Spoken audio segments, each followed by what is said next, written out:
Thank you. ఇప్పుడు శ్రీనివాసరెడ్డి గారు మాట్లాడతారు 2 నిమిషాలు. పెద్దలు, స్థానిక పార్లమెంట్ సభ్యులు చిన్ని గారికి, మనవారు ఉన్నప్పుడు విజయవాడ వారిని పిలుస్తుంటాము. వేదిక రంకించి ఉన్న కళాకారులకు, ముఖ్యంగా ఈ కార్యక్రమానికి ఇక్కడికి ఇంత పెద్ద ఎత్తున ఇక్కడికి వచ్చేసిన విద్యార్థులందరికీ కూడా హృదయపూర్వక నమస్కారాలు, ఆశీస్సులు కూడా. విజయవాడ ఉత్సవం అనే కార్యక్రమాన్ని మన చిన్ని గారు మాకు పార్లమెంట్ సమావేశాలు జరుగుతున్నప్పుడు పదే పదే చెప్పేవారు. విజయవాడలో ఒక ఉత్సవం అనేది ఇప్పటివరకు జరపలేదు. ఒక దాదాపు 10 రోజుల కార్యక్రమం ఇది. తల్లి దుర్గమ్మ తల్లి నవరాత్రి ఉత్సవాలు జరుగుతున్నప్పుడు ఆ సమయంలోనే ఈ విజయవాడ ఉత్సవం అనేది కూడా ఒకటి ప్రారంభం చేయాలని వారి ఆలోచన రావటం అనే దానికి చాలా ప్రశంసనీయ విషయం. అందుకు మనం అందరం కూడా వారిని అభినందించవలసిందిగా కూడా కోరుతూ ఉన్నాను నేను. ఎందుకంటే ఇది ఎంతో సాహసోపేతమైన కార్యక్రమం. ఇది దాదాపు 10 రోజుల కార్యక్రమాన్ని ప్రతి నిత్యము 2-3 దగ్గరల అన్ని రకాల కళారంగాల నుంచి తీసుకొచ్చి, నేను అంటే పేపర్లో చూస్తూ ఉన్నాను, ఫాలోఅప్ చేస్తున్నప్పుడు వేలాది మంది యువకులను ఉర్రూతలగిస్తున్నారు ఉన్నప్పుడు చిన్ని గారు.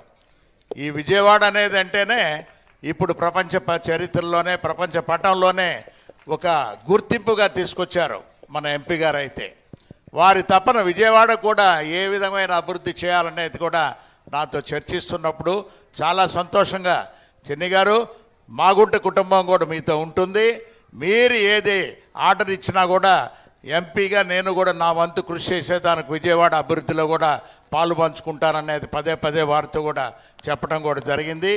ఈరోజు అంటే నిన్న సీఎం గారు ఢిల్లీలో ఉన్నారు, ఇవాళ పొద్దున్నే ఫ్లైట్ తీసుకొని వచ్చి దుర్గమ్మ గారి ఆశీస్సులు తీసుకున్న తర్వాత చిన్ని గారిని కలిసి ఒంగోలులో కూడా మా కార్యక్రమాలన్నీ కూడా అక్కడ దసరా ఉత్సవాలు జరుగుతున్నాయి కాబట్టి ఒక్కసారి వీరిని కూడా కలుసుకొని, మిమ్మల్ని అందరూ కూడా కలుసుకొని, ఇవాళ చూస్తుంటే చిన్నపిల్లలు చాలా మంచి కార్యక్రమాలు కూడా ఇక్కడ జరిపి వారికి కూడా మెమెంటోస్ అన్నీ కూడా ప్రజెంట్ చేస్తున్నారనే దానికి ప్రత్యేకంగా వారిని అభినందిస్తూ, ఇది చాలా చాలా సాహసోపేతమైన కార్యక్రమం. అది విజయవాడ ఉత్సవం అనే దానికి వైస్ ప్రెసిడెంట్ గారు రావటం, ముఖ్యమంత్రి గారు కూడా ఇక్కడే ఉండి దగ్గర ఉండి కూడా జరిపించటం, అన్ని విధాలుగా అందరూ పెద్ద పెద్ద వాళ్ళందరూ ఈ ఉత్సవానికి రావటం అనే దాన్ని నిజంగా ఇది ఒక చిన్ని గారి వల్లనే ఇది వీలవుతుందని మరొకసారి నేను కూడా తెలుపుకుంటూ, వారు చేస్తున్న ఇటువంటి మహత్ కార్యక్రమాలకి మాగుంట కుటుంబం ఎప్పుడు కూడా చేదోడు వాదోడుగా ఉంటుందని మీకు అందరూ కూడా తెలుపుకుంటూ సెలవు తీసుకుంటున్నాం.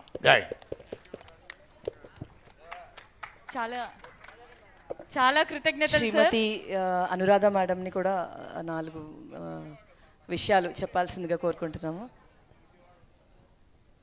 అందరికీ నమస్కారం. మరి ఈరోజు విజయవాడ తెలుగువారి గుండె చప్పుడు అని మనం గర్వంగా చెప్పుకుంటాం. నిజంగా